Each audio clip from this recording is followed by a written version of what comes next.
Sometimes when I think back into the beginning of my use, it's like one big like clusterfuck cloud of nonsense. But there's also a lot of stories I could pick right out of there, and a lot of feelings. And a lot of it was exciting.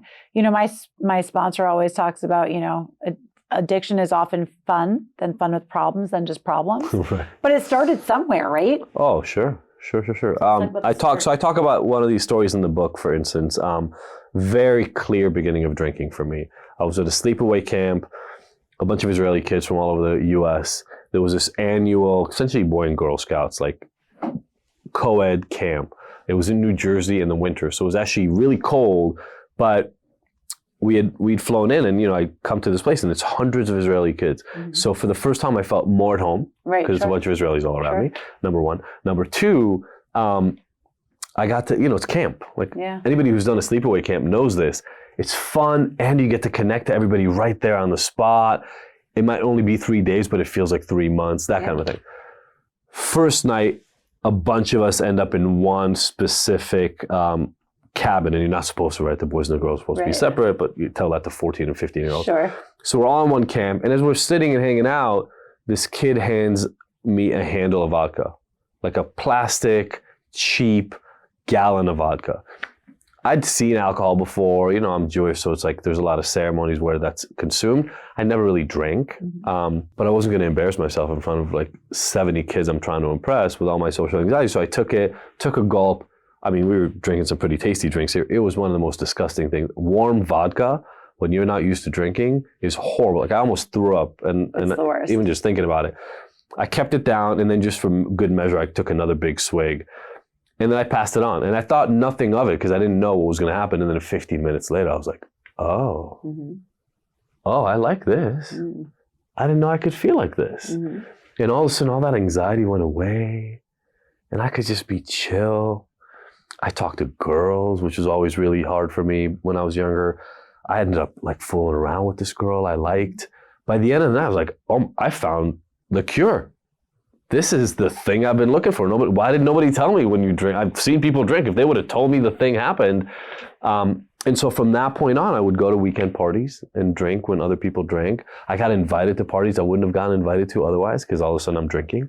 And if you just repeat that story, that's how weed got introduced. A girl I really liked 2 years later in high school, I moved already again, but a girl I really liked handed me a joint. I'm not going to say no to a girl I think is really cute. So smoked a joint, and now I'm smoking weed. So now it was alcohol and weed. By the time I got to college, I was drinking and smoking every single day.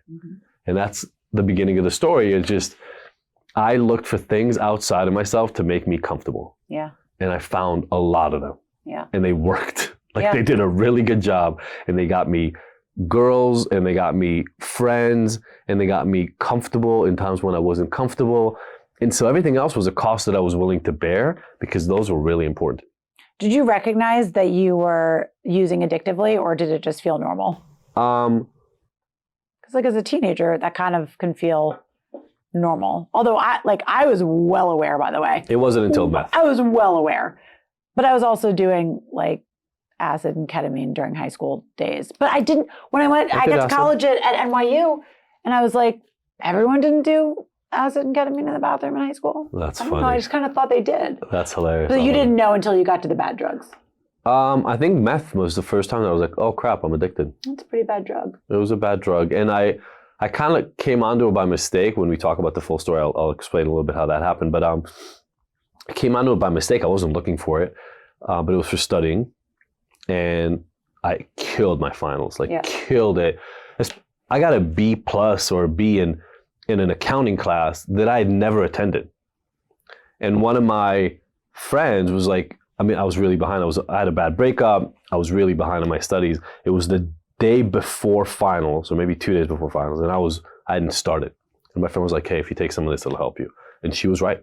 I studied for 3 days straight, got a B on this accounting final. I'd literally never been in a class. I still remember the room I was sitting in, all the books, all the homework, and I did like 48 hours of studying accounting, and it worked. And so from that point on, I used it every finals time, and then it became every midterms and finals time, and then every paper, and within 3 quarters, I was using it every day. Yeah. And at some point in the middle of that, I was like, oh shit, I think when I'm using meth, I'm smoking meth every day, there's a problem. So you went right to smoking it? No, I started snorting it. You started snorting it. What I think is interesting is usually in college, see, by the way, I just want to tell you how much I love being in this room with you right now, because usually I'm the crazy crystal meth girl. And I mean that just because I spend time in the normal real world these days with normal real business people, and people don't really take too kindly to a history with crystal meth. It's a pretty bad drug, right? It's pretty bad. And it's up there. It's out there. It's up there with the worst. And I also didn't really. I just when I did it, I spent a lot of time in the gay community. That's where I partied. That's where most of my best friends were.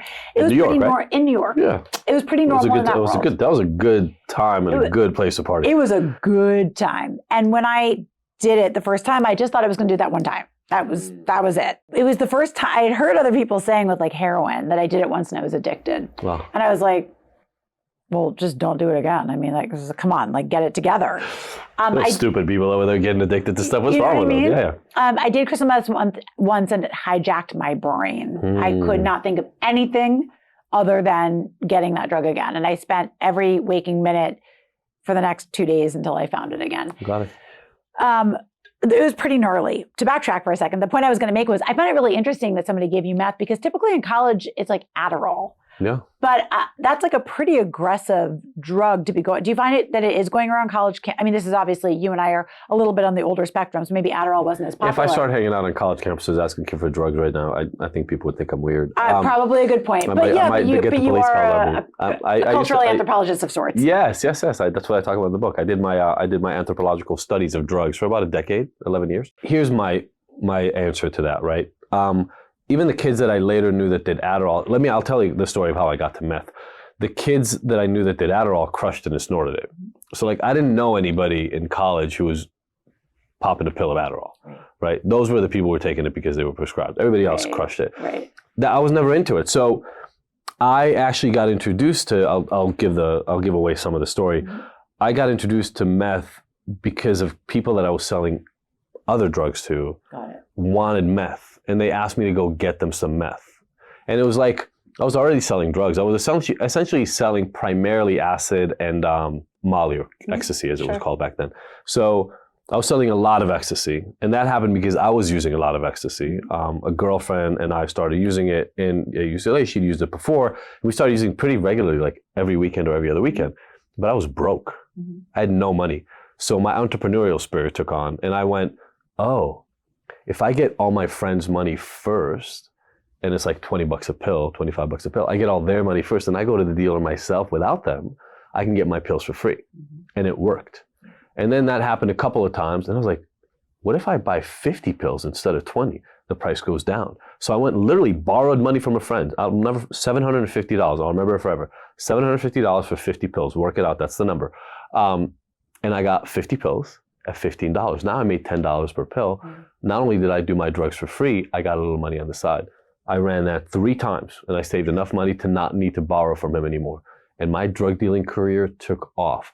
So all of a sudden it got to like 100 people that were buying ecstasy from me, and I was going a lot. And then they would ask, hey, can you give me some cocaine? Can you give me some ketamine? So I started just accumulating other drugs, and then somebody asked me if I can get the meth.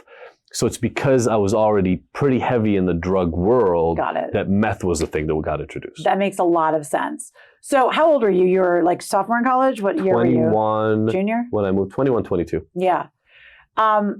Pretty wild. I was using drugs. I was making $7,000 a month selling drugs while in the dorms. So like, how long did this go on?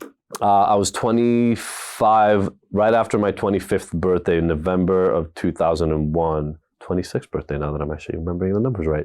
I was 26 when it ended. So started using everything at 14. By 18, I was drinking and smoking weed every single day.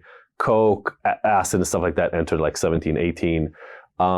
Meth entered at 21. So really like 5 years of meth use that escalated very fast, and I was using a lot by the end. Dealing really started at 2021. So about 5 years of selling, and it got really serious. Mm-hmm. The story that opens up the book is the arrest that ended it all.